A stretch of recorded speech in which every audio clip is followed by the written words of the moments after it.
ნაწარმოები შეიცავს თამბაქოს ნაწარმის, თამბაქოს აქსესუარის ან მოწყობილობის მოხმარებას. ნუ აიძულებთ ბავშვებს ისუნ თქვენ თქვენი კვამლი. მოწევა მამნებელია თქვენი ჯანმრთელობისათვის.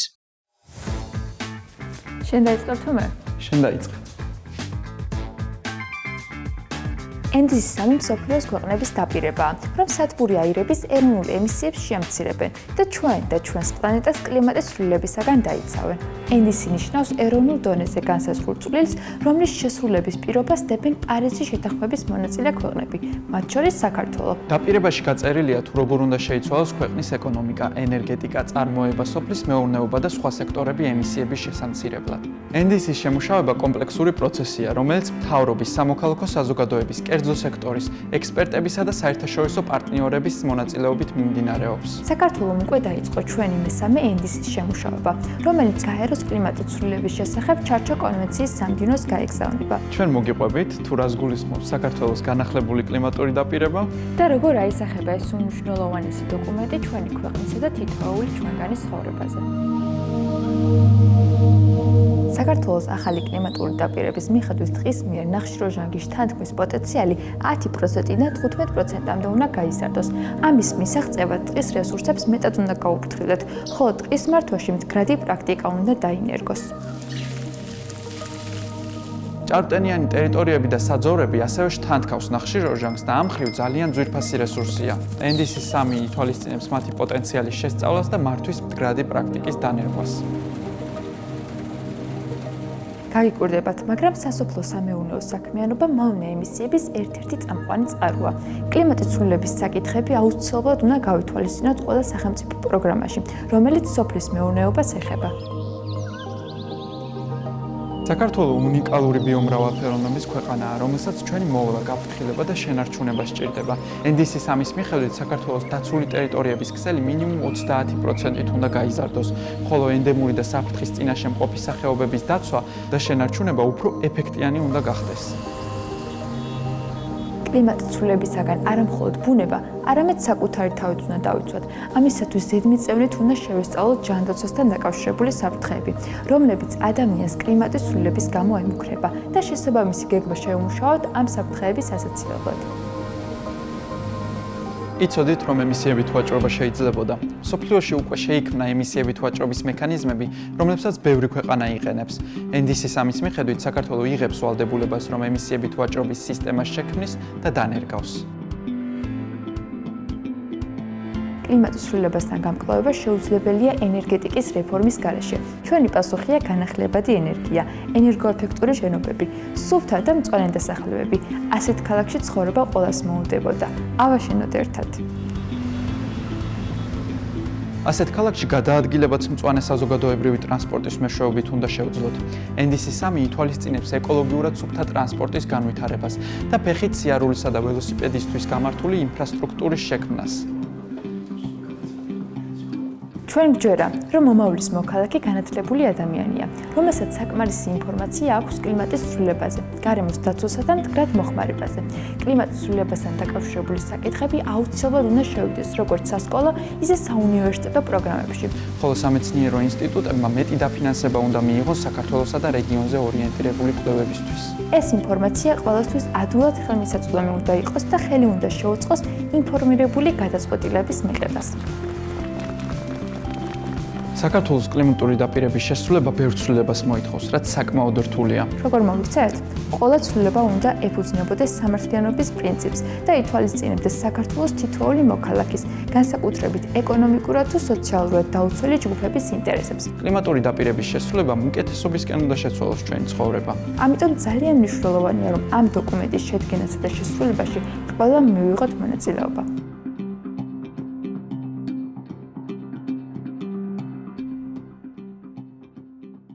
ხელოვნური ინტელექტი შენმოქმედებაში. ტექსტი, ვიდეო, ფოტო, აუდიო. ერთი მოდულის ღირებულება მხოლოდ 19 ლარი. ჩვენ შევქმნით AI Audienceri, ჩვენ შევქმნით AI News-ი, ჩვენ შევქმნით გაიდი ონლაინ მედიის AI IA და ახლა ჩვენ შევქმნით კურსი თქვენთვის. ხელოვნური ინტელექტის შენმოქმედება. ეს ხმაც ჩვენ შევქმნით ხელოვნური ინტელექტით. ეს გამოსახულებაც და ახლა შეგვიძლია გასწავლოთ შენც. ტექსტის, ფოტოს, ვიდეოს, აუდიოს შემოქმედება. სერტიფიცირებული კურსი ნათია კუპრაშვილთან, ნინა ხელაძესთან და JRC-ის გუნდთან ერთად.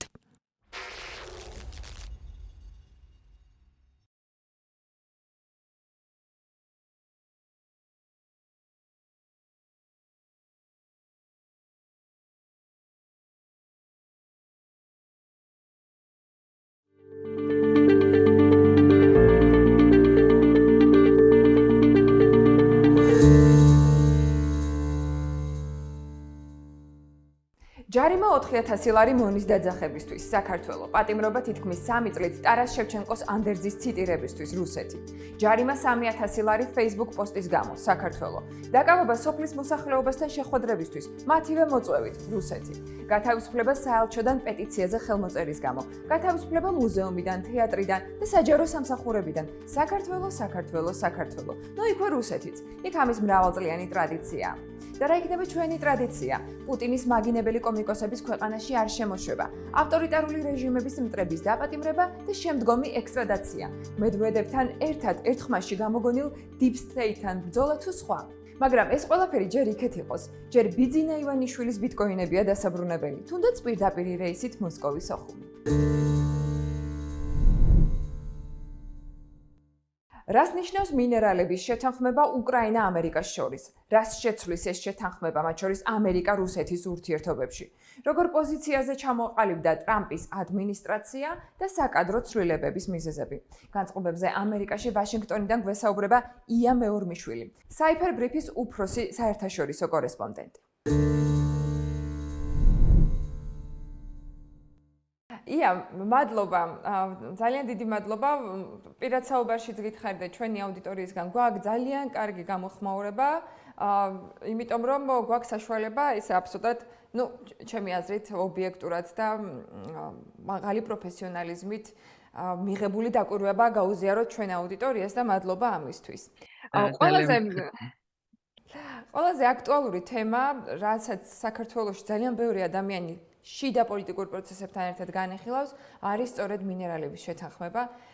მით უფრო რომ, რა თქმა უნდა, ამ ყველაფერს და ამ შეთანხმებას წინ უსწრებდა არაერთი ხმაურიანი ნიუსი, რომელიც სხვადასხვა ვარიაციების საშუალებას ტოვებდა, საბოლოო ჯამში ჩვენ ნახეთ, რომ ეს შეთანხმება მაინც შედგა. ზელენსკიმ თქვა, რომ ამ შეთანხმებაზე ძალიან მნიშვნელოვანი საუბარი ვატიკანში შედგა. იქ ყველა წუთი საუბრის ტრამპთან იყო გამოყენებული ძალიან პროდუქტიულად და პრინციპში საერთაშორისო მედიაც დღეს რასაც წერს, ეს არის უმნიშვნელოვანესი რუსეთის მიერ უკრაინაში ომის დაწყების შემდგომ უმნიშვნელოვანესი შეთანხმება, რამაც საკვანძო ზეგავლენა შეიძლება მოახდინოს. რამდენად სწორია ეს მოლოდინები და როგორი გავრცელება და ინტერპრეტირება ახლავს უშუალოდ ამერიკაში ეგრეთ წოდებული მინერალების შეთანხმების გაფორმებას. მოგესალმებით პირველ რიგში ძალიან დიდი მადლობა ჩართვისთვის, მივესალმებით ჩვენს მაყურებელს. მინერალების შეთანხმება შესაძლოა ერთი შეთანხმება იყო, რასაც, რა ვიცი, ბაიდენის ადმინისტრაციის დაამთავრებიდან აი გუში ამ კვირის განმავლობაში ვადევნებდი თვალს. მოეწერება, არ მოეწერება, როდის მოეწერება, რას გულისხმობს ის სინამდვილეში. ბაიდენი იმიტომ ვახსენე, რომ ეს თავდაპირველად იყო შეთავაზებული უკრაინის მხრიდან ბაიდენის ადმინისტრაციისთვის, როგორც პრეზიდენტ ზელენსკის მიერ შემუშავებული 5 პუნქტიანი სამშვიდობო გეგმა, რომელიც მან დაახლოებით სექტემბერში წარუდგინა. გასული წლის შემოდგომაზე წარუდგინა ბაიდენის ადმინისტრაციას კი. მაშინ ამას არ მოყვა დიდი გამოხმაურება, თუმცა შეთავაზება გაკეთებული იყო თავდაპირველად უკრაინელების მხრიდან. ანუ ის ფაქტი, რომ ტრამპი პრეზიდენტობის შემდეგ ტრამპმა გადაწყვიტა უცებ რომ უკრაინისთვის რაღაცა მოეთხოვა, რაც უკრაინელებმა არ იცოდნენ, ან რაზეც თანახმა არ იყვნენ. ეს ნარატივი არ არის მცდარი ნარატივია, უკრაინელების იყო ეს შემოთავაზება თავდაპირველად. შემდეგ ესე ცოტა დეტალურად თუ გვინდა რომ მივყვეთ ამას, როგორ ვითარდებოდა ეს შეთანხმება, გახსოვთ ალბათ უნდა მოწერილიყო მხარებს ხელი უნდა მოეწერათ 28 თებერვალს, მაშინ როდესაც თეთრ სახლში ეს ძალიან ცნობილი შეხვედრა გაიმართა პრეზიდენტ ტრამპსა და პრეზიდენტ ზელენსკის შორის, რომლის დროსაც ფაქტობრივად ურთიერთობა შეიძლება ითქვას უარეს ნიშნულზე ჩამოვიდა, ვიდრე აქამდე ოდესმე ყოფილა. და ისეც კი მოხდა, რომ ზელენსკი სთხოვეს, რომ თეთრი სახლი დაეტოვებინა. სწორედ ამ შეხვედრაზე უნდა ყოფილიყო ხელმოწერილი ეს შეთანხმება. მაგრამ უკრაინელები თავს იკავებდნენ ამისგან გამომდინარე იქიდან, რომ პირობები, რომლებსაც ამერიკას თავაზობდა თავდაპირველად მათ, არ იყო მათთვის მისაღები. ამის შემდეგ ყველას გაუჩნდა შიში, რომ თეთრი სახლის შეხვედრის შემდეგ, ურთიერთობების ასე გაფუჭების შემდეგ, ამასთან ერთად ბესენტი, რომელმაც ხელი მოაწერა საბოლოო ჯამში შეერთებული შტატების მხრიდან ამ შეთანხმებას, წასული იყო კიევში, ჰქონდა მას შეხვედრა პრეზიდენტთან, მის ადმინისტრაციასთან და ეს ყველა მცდელობა რაღაცნაირად ჩანდა, რომ უშედეგო იყო. თუმცა მოლაპარაკებები გაგრძელდა მედიის თვალს მიღმა, რასაც ძალიან ხშირად უსვამენ ხოლმე ხაზს ანალიტიკოსები, რომ დახურულ კარს მიღმა მხარეებმა გაცვალეს ყველაფერი, რისი გაცვლაც შეეძლოთ, მიიღეს ყველაფერი, რისი გაცვლაც შეეძლოთ, რისი მიღებაც შეეძლოთ ორივე მხარის ინტერესიდან გამომდინარე და აი საბოლოო ჯამში მივიღეთ ეს შეთანხმება. ცოტა ვრცლად გამომივიდა, მაგრამ მგონი მნიშვნელოვანია გამომდინარე იქიდან, რომ ეს იყო ძალიან გრძელი და ძალიან რთული პროცესი, განსაკუთრებით უკრაინის მხრიდან, როდესაც პირველადი შეთანხმება, რომელიც ამერიკა მათ შესთავაზა, აბსოლუტურად მიუღებელი იყო მათთვის და იმის ნაცვლად, რომ პროცესი გაჩერებულიყო მთლიანად, უკრაინულმა მხარემ შეძლო ის, რომ დიპლომატიურად მოეტრიალებინა შეერთებული შტატები და მიეღწიათ ისეთი შეთანხმებისთვის, რომელიც უკრაინისთვისაც და შეერთებული შტატებისთვისაც მომგებიანია. თუ არის ცნობილი, რისგან შედგება დღეისათვის ეს შეთანხმება? ანუ რა ცხადია მთლიანად შეთანხმების შინაარსი ჯერ საზოგადოებისთვის ესე ღიად არ არის ცნობილი, თუმცა თუ მიგიწუდებათ ხელი იმ პუნქტებზე, რითიც მაგალითად უკრაინაც კმაყოფილია, იმიტომ რომ ჩვენ ვიცით, რომ მანამდე ისეთი ჩანაწერები არსებობდა, რაზეც არაერთგზის საჯაროთაც ითქვა, რომ ეს უკრაინისთვის მიუღებელია. ასეთი რამდენიმე ჩანაწერია ამ შეთანხმებაში. საბოლოო ჯამში შეთანხმებას ჰქვია შეთანხმების საფუძველზე იქნება უკრაინის აღდგენის თუ სარეკონსტრუქციო ფონდი, რომელშიც შეერთებული შტატები და უკრაინა 50-50%-ით არიან ჩართული. ეს არის მნიშვნელოვანი გამომდინარე აი წინა შეთანხმებებიდან, სადაც შეერთებული შტატები უკრაინას ფაქტობრივად სთხოვდა, რომ გადაეცა ამერიკისთვის ის საბადოები იქნებოდა ეს თუ ინფრასტრუქტურის რაღაცა წერტილები, მაგალითად პორტები ან ნავთობგადამამუშავებელი სხვადასხვა სტრატეგიული ობიექტი. ამ შემთხვევაში ეს უკვე აღარ არის. უკრაინას რჩება ყველაფერი, რაც უკრაინას და უკრაინელ ხალხს და სახელმწიფოს ეკუთვნის და შეერთებული შტატები შედის როგორც თანამონაწილე თუ თანაინვესტორი ამ ყველაფერში. ეს ერთი ძალიან მნიშვნელოვანი ფაქტორია. შემდეგ არის ის, რომ არც ერთ მხარეს ამ თანაინვესტირების თუ რეკონსტრუქციის ფონდში არ ექნება გადამწყვეტი ხმა. 50-50-ია ყველაფერი, რაც იმას ნიშნავს, რომ საბოლოო ჯამში ყველანაირი შეთანხმება უნდა მოხდეს შეთანხმების საფუძველზე და არა იმით, რომ რომელიმეს უფრო მეტი ხმა აქვს ამ შეთანხმებაში.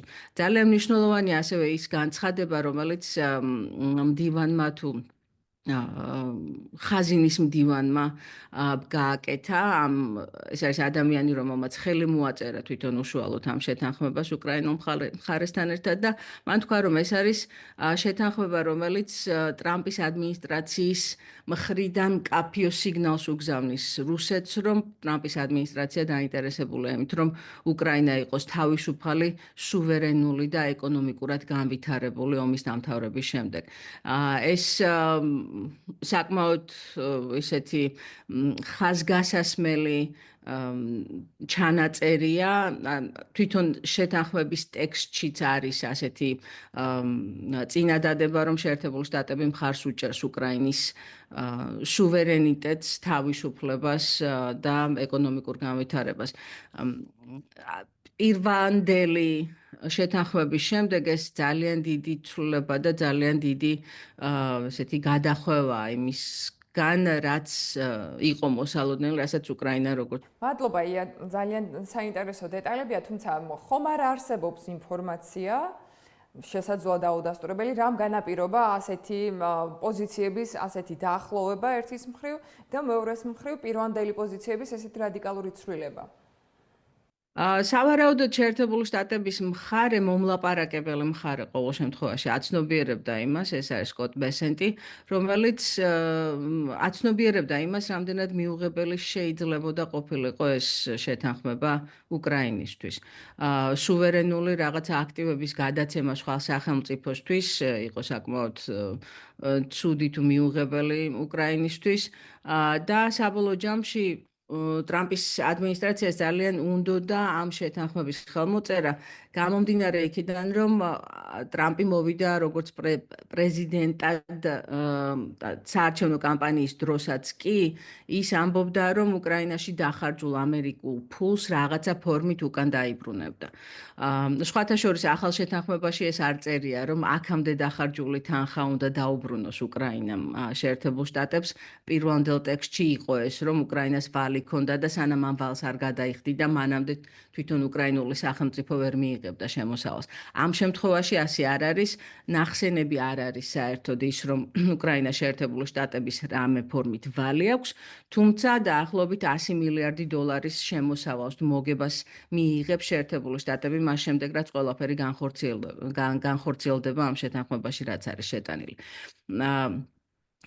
და სწორედ ალბათ ამან გამოიწვია, რომ ძალიან ცხადი იყო ის, რომ უკრაინელებისთვის ბევრი რამ მიუღებელი იყო და ამერიკულ მხარეს ძალიან უნდოდა, რომ ეს შეთანხმება ყოფილიყო ხელმოწერილი, გამომდინარე იქიდან, რომ პრეზიდენტმა ტრამპმა ამერიკელ ხალხს დაპირება მისცა იმისა, რომ რაღაცა თანხას დაიბრუნებდა აქედან. მადლობა. რუსეთი ახსენენ ირიბად კონკრეტულ ნაწილში, მაგრამ მეორეს მხრივ ჩვენ დღეს უკვე ვხედავთ აქტიურ გამოხმაურებებს რუსეთის მხრიდან ამ შეთანხმებასთან დაკავშირებით.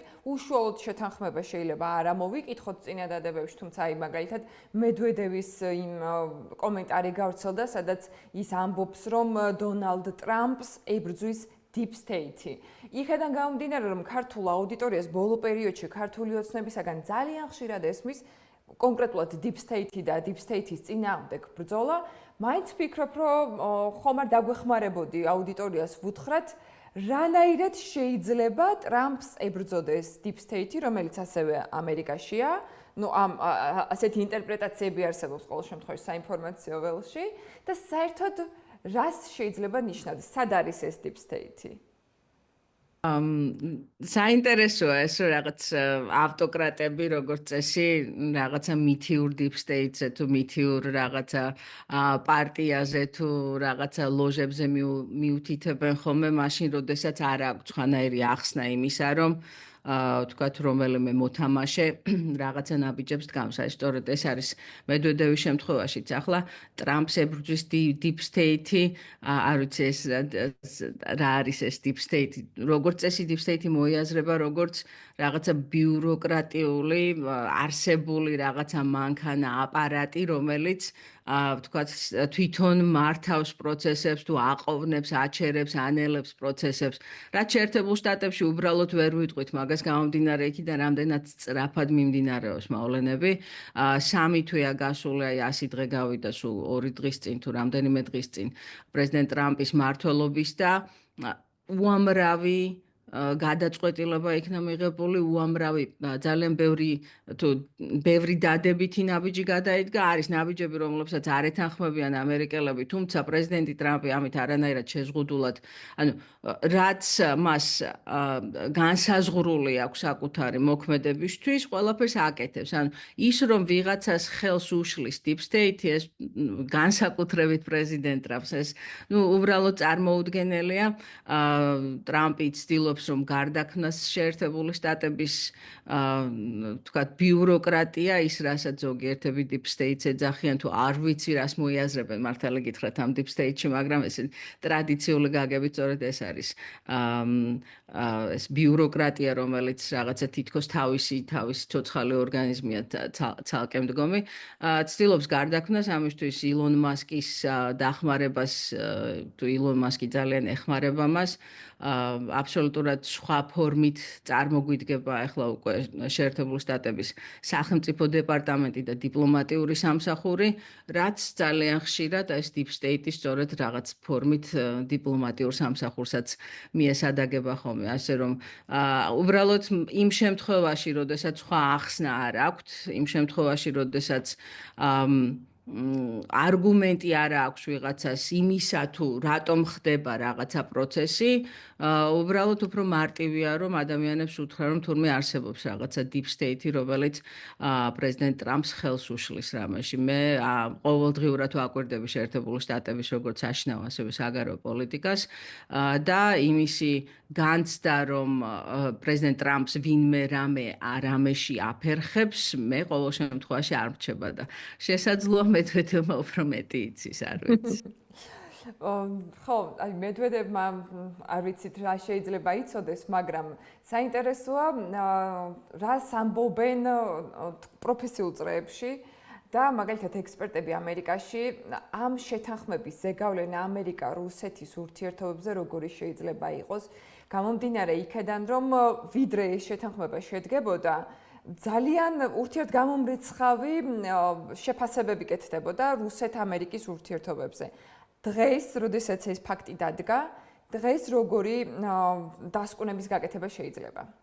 პირველი რაც შეგვიძლია ვთქვათ არის ის, რა არის ოფიციალური ხაზი შეერთებული შტატებიდან, რომელიც მედიაში გავრცელდა, რომელიც თვითონ ამ უშუალოდ ხელშეკრულებაშიც არის ჩადებული, რომ ეს არის სიგნალი რუსეთისთვის, რომ შეერთებული შტატები დაინტერესებულია უკრაინის თავისუფლებით, სუვერენიტეტით და ეკონომიკური განვითარებით.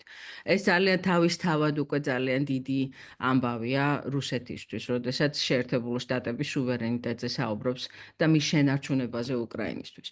რუსეთისთვის ეს ასევე ნიშნავს იმას, რომ შეერთებულ შტატებს ექნება დიდი თვით ინტერესი იმაში, რომ უკრაინა იყოს, რომ ომი დამთავრდეს პირველ რიგში და უკრაინა იყოს ქვეყანა, რომელიც იღებს საკუთარ გადაწყვეტილებებს თავისით.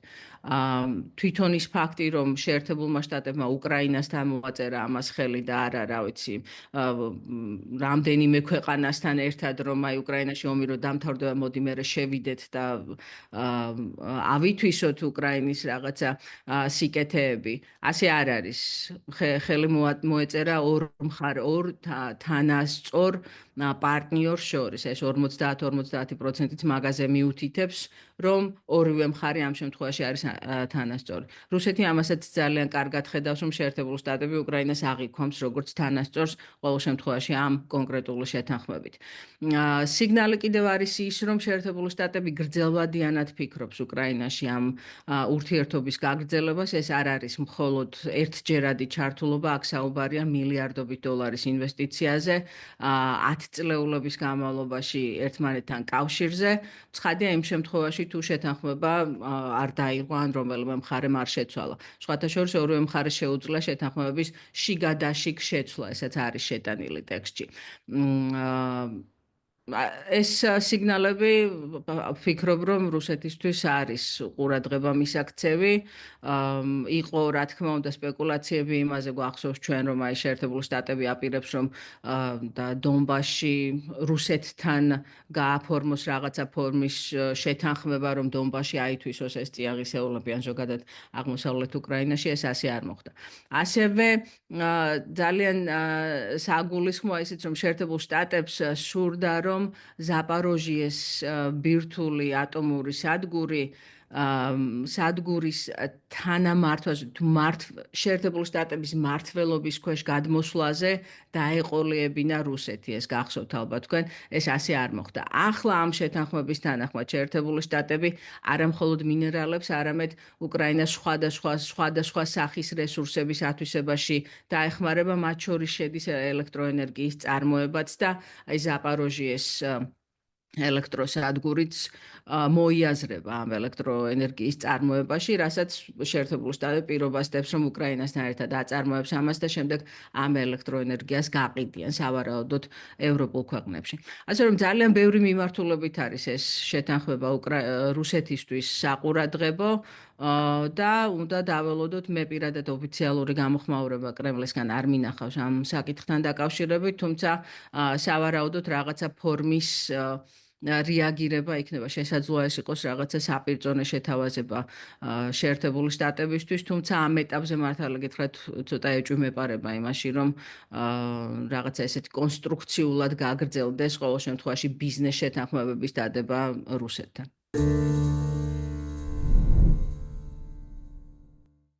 პოლიტიკური турბულენტობის ფონზე ბუნებრივი კატასტროფები და კლიმატური ცვლილებებით გამოწვეული კრიტიკული შედეგები იშვიათად იქცევა ფართო დისკუსიის საგნად, ვიდრე დრამატული შედეგი არ დადგება. ბუნებრივ კატასტროფებზე ადრეული გაფრთხილების სისტემის ინფორმაცია მოსახლეობამდე ვერ მიდის. ამის შესახებ მეტეოროლოგიური, ჰიდროლოგიური და გეოლოგიური მონაცემების ადრეული გაფრთხილების გამოყენების ეფექტიანობის აუდიტშია ნათქვამი, რომელიც ცოტა ხნის წინ გამოქვეყნდა და მოიცავს 2022-23 წლების პერიოდს. აუდიტის სამსახურმა ასევე დაასკვნა, რომ არ არსებობს საფრთხეების და რისკების იდენტიფიცირებაზე, ანალიზსა და შეფასებაზე პასუხისმგებელი უწყება. არც შეფასების საინფორმაციო ბაზა გვაქვს. ბელა გელაშვილი გაეცნო დასკვნას და ვრცელი რეპორტაჟი მოამზადა. ხელისუფლების მიერ სტიქიებზე რეაგირება და მზადყოფნა ექსპერტულ წრეში ამ დრომდე კრიტიკის საგნად რჩება. ზოგი ფიქრობს, რომ ტექნოლოგიურად ვერ ვახერხებთ რისკების წინასწარ პროგნოზს. ზოგი მიიჩნევს, რომ პრობლემა რეაგირების გეგმის არ ქონაა. ზოგიც სახელმწიფო შტოების კოორდინაციის ნაკლებობაზე საუბრობს. შენიშვნები აქვს სახელმწიფო აუდიტის სამსახურსაც. მეტეოროლოგიური, ჰიდროლოგიური და გეოლოგიური მონაცემების ადრეული გაფრთხილებებისთვის გამოყენების ეფექტიანობის აუდიტი. არ არის შემუშავებული განახლებული ეროვნული უსაფრთხოების კონცეფცია, საფრთხეების შეფასების დოკუმენტი, კატასტროფის რისკის შემცირების ეროვნული სტრატეგია, რაც ადრეული გაფრთხილების სისტემის ეფექტიან ფუნქციონირებას აფერხებს. განახლებას საჭიროებს სამოქალაქო უსაფრთხოების ეროვნული გეგმა.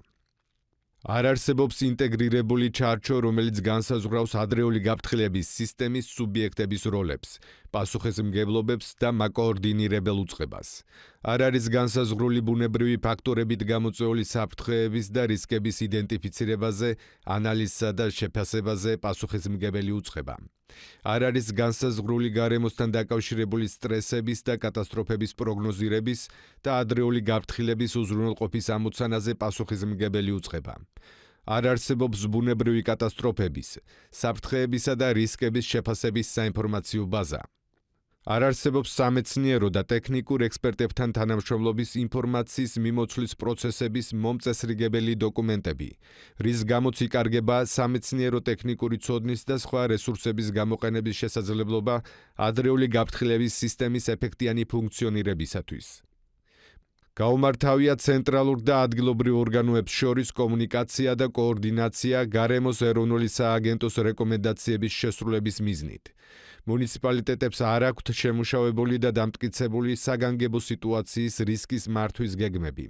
არ არსებობს ჰიდრომეტეოროლოგიური და გეოლოგიური მონაცემების ადრეული გაფრთხილებებისთვის გამოყენების ფორმალიზებული და თანმიმდევრული პრაქტიკა. არ არსებობს ადრეული გაფრთხილების შეტყობინებების დაინტერესებულ პირებამდე და რისკის ქვეშ მყოფ ადამიანებამდე მიღწევის გამართული და საიმედო პროცესი. არ არსებობს ცენტრალიზებული საკომუნიკაციო ტექნოლოგიების სისტემა, საგანგებო სიტუაციების სატელეკომუნიკაციო გეგმა ადრეული გაფრთხილების შეტყობინებების გასავრცელებლად. გარემოს დაცვისა და სოფლის მეურნეობის სამინისტროში განმარტავენ, რომ ჰიდრომეტეოროლოგიური და გეოლოგიური საფრთხების რუკები მომზადებულია 11 ძირითადი მდინარის აუზისთვის. როგორც მინისტრის მოადგილე ნინო თანდილაშვილი ამბობს, დღეს სტიქის მონიტორინგის სისტემებით ქვეყნის 86%-ია დაფარული.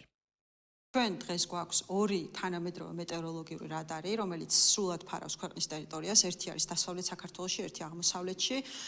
გვაქვს 269 თანამედროვე სადგური, რომელიც გვაძლევს ინფორმაციას როგორც მდინარეების დონის მატების შესახებ, ასევე გვაძლევს მოსალოდნელი ამინდის შესახებ ინფორმაციას.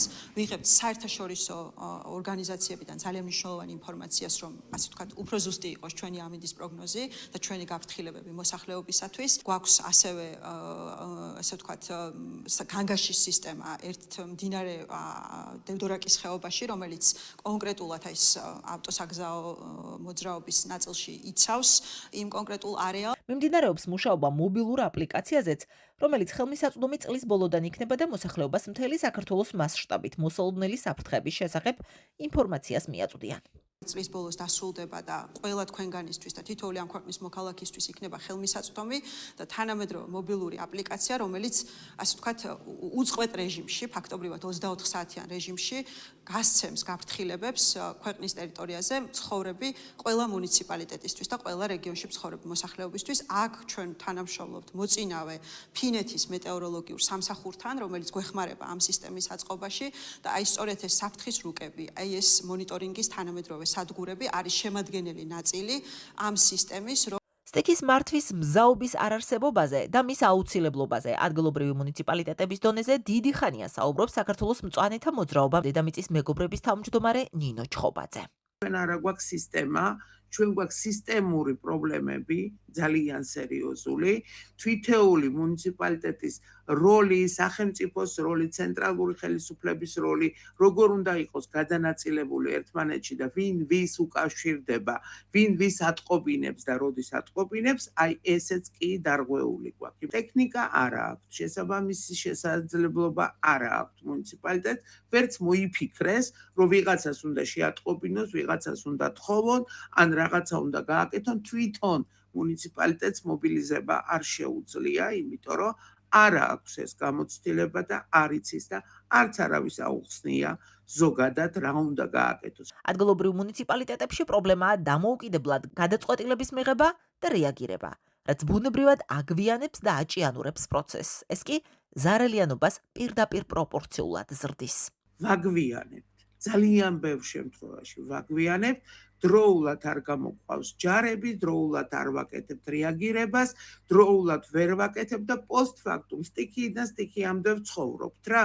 მოხდება სადღაც მეწყერი, მერე გაგვახსენდება, რომ თურმე რეაგირების გეგმები არა გვაქვს, მერე გაგვახსენდება, რომ კიდე რაღაცა არის გასაკეთებელი, მაგრამ მერე ვივიწყებთ, როგორც კი ეს სტიქია დასრულდება და არავინ არაფერს არ აკეთებს. როდემდე უნდა ვიყოთ ესე, რატომ არ არის შესაბამისობაში მზაობა, რატომ არ არის თანხები, რატომ უჭირთ მერე თანხების გამოყოფა უცებ რეაგირებას ვერ ახდენს, ვერც ფინანსთა სამინისტრო, ვერც ინფრასტრუქტურის სამინისტრო, იმიტომ რომ არ ყოფნის ტექნიკა. სტექის შედეგების სალიკვიდაციოდ გამოყოფილი თანხა მმართველმა ძალამ მიმდინარე წლის მარტში 9-ჯერ 58 მილიონ ლარამდე გაზარდა და მუნიციპალიტეტების ჩამონათვალიც გააფართოვა.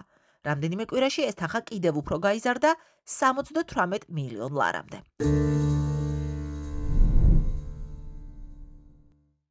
სათვალე დასრულებულია, შევხვდებით ერთ კვირაში. დროებით.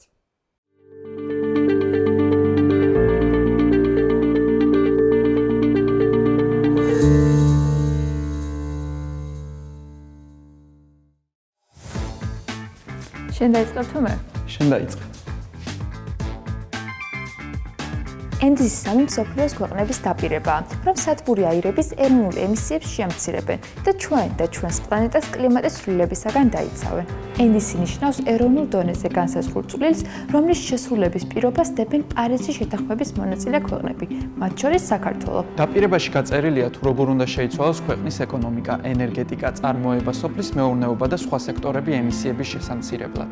ენდისის შემუშავება კომპლექსური პროცესია, რომელიც მთავრობის, სამოქალაქო საზოგადოების, კერძო სექტორის, ექსპერტებისა და საერთაშორისო პარტნიორების მონაწილეობით მიმდინარეობს. საქართველომ უკვე დაიწყო ჩვენი მესამე ენდისის შემუშავება, რომელიც გაეროს კლიმატის ცვლილების შესახებ ჩარჩო კონვენციის სამდივნოს გაეგზავნება. ჩვენ მოგიყვებით თუ რას გულისხმობს საქართველოს განახლებული კლიმატური დაპირება და როგორ აისახება ეს უმნიშვნელოვანესი დოკუმენტი ჩვენი ქვეყნისა და თითოეული ჩვენგანის ცხოვრებაზე. საქართველოს ახალი კლიმატური დაპირების მიხედვით ტყის მიერ ნახშირორჟანგის თანთქმის პოტენციალი 10%-დან 15%-მდე უნდა გაიზარდოს. ამის მისაღწევად ტყის რესურსებს მეტად უნდა გაუფრთხილდეთ, ხოლო ტყის მართვაში მდგრადი პრაქტიკა უნდა დაინერგოს. ჭარბტენიანი ტერიტორიები და საძოვრები ასევე შთანთქავს ნახშირორჟანგს და ამ მხრივ ძალიან ძვირფასი რესურსია. NDC-3 ითვალისწინებს მათი პოტენციალის შესწავლას და მართვის მდგრადი პრაქტიკის დანერგვას. გაგიკვირდებათ, მაგრამ სასოფლო სამეურნეო საქმიანობა მავნე ემისიების ერთ-ერთი წამყვანი წყაროა. კლიმატის ცვლილების საკითხები აუცილებლად უნდა გავითვალისწინოთ ყველა სახელმწიფო პროგრამაში, რომელიც სოფლის მეურნეობას ეხება. საქართველო უნიკალური ბიომრავალფეროვნების ქვეყანაა, რომელსაც ჩვენი მოვლა, გაფრთხილება და შენარჩუნება სჭირდება.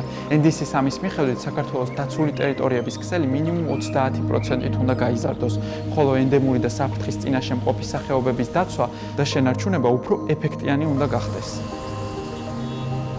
კლიმატის ცვლილებისაგან არა მხოლოდ ბუნება, არამედ საკუთარი თავით უნდა დავიცვათ. ამისათვის ზედმიწევნით უნდა შევესწავლოთ ჯანდაცვასთან დაკავშირებული საფრთხეები, რომლებიც ადამიანს კლიმატის ცვლილების გამო ემუქრება და შესაბამისი გეგმა შევმუშაოთ ამ საფრთხეების ასაცილებლად. იცოდით, რომ ემისიებით ვაჭრობა შეიძლებოდა. მსოფლიოში უკვე შეიქმნა ემისიებით ვაჭრობის მექანიზმები, რომლებსაც ბევრი ქვეყანა იყენებს.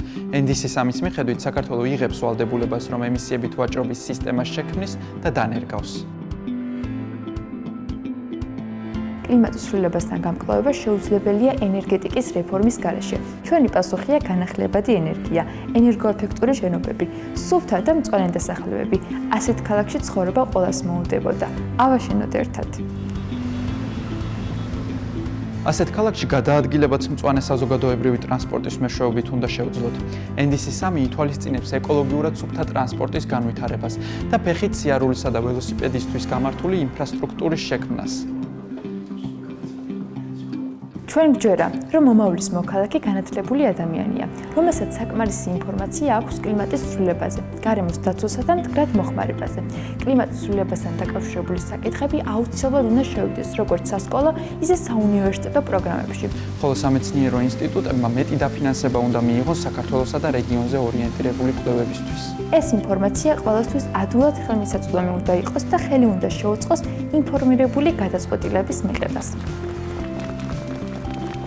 საქართველოს კლიმატური დაპირების შესრულება ბევრ ცვლილებას მოითხოვს, რაც საკმაოდ რთულია. როგორ მოგიწევთ?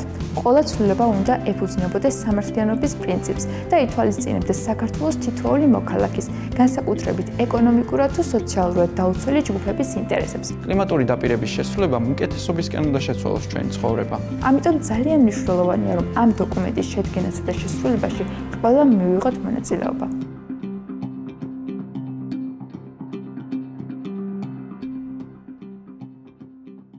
ხელოვნური ინტელექტი შენმოქმედებაში. ტექსტი, ვიდეო, ფოტო, აუდიო. ერთი მოდულის ღირებულება მხოლოდ 19 ლარი. ჩვენ შევქმნით AI Audiencer-ი, ჩვენ შევქმნით AI News-ი, ჩვენ შევქმნით გაიდი ონლაინ მედიის AI IA და ახლა ჩვენ შევქმნით კურსი თქვენთვის. ხელოვნური ინტელექტის შენმოქმედება. ეს ხმაც ჩვენ შევქმნით ხელოვნური ინტელექტით. ეს გამოსახულებაც და ახლა შეგვიძლია გასწავლოთ შენც. ტექსტის, ფოტოს, ვიდეოს, აუდიოს შენმოქმედება. სერტიფიცირებული კურსი ნათია კუპრაშვილთან, ნინა ხელაძესთან და JRC-ის გუნდთან ერთად.